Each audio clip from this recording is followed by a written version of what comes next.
Le Fonds d'équipement et d'investissement communal, le FECOM en abrégé, et le ministère de l'Éducation de base mènent à la main pour promouvoir le secteur de l'éducation au Cameroun.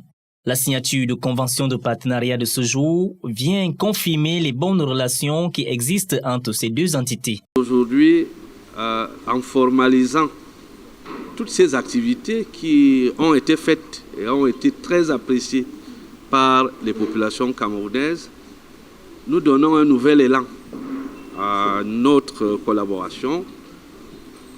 Le gouvernement donnera de plus en plus d'allocations aux collectivités en attendant que ce rôle devienne finalement celui des collectivités territoriales décentralisées, comme le prévoient les dispositions de la loi sur la décentralisation.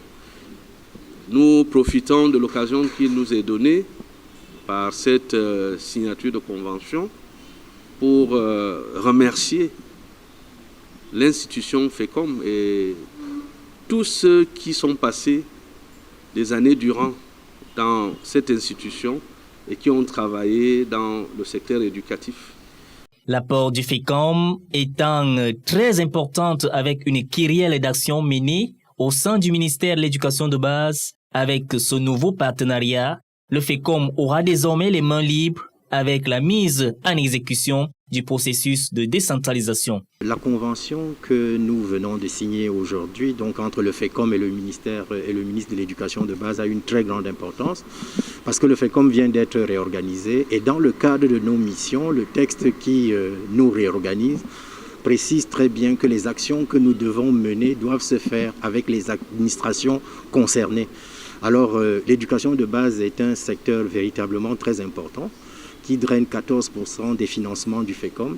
Et comme je l'ai dit dans mon propos, c'est un domaine qui passe en premier lieu, avant celui de la santé, qu'ont identifié les maires et qu'ont également identifié les populations. Donc nous pensons que travaillant dans ce secteur, nous avons besoin d'être aux côtés du ministère de l'Éducation de base, qui a un certain nombre de normes qu'il faudrait respecter, et puis qui a la carte scolaire. Nous devons nous assurer effectivement que la salle de classe que nous sommes en train de construire obéit à ces besoins identifiés dans le cadre de la carte scolaire. Il faut noter que toutes les structures de l'éducation de base seront désormais sous le contrôle des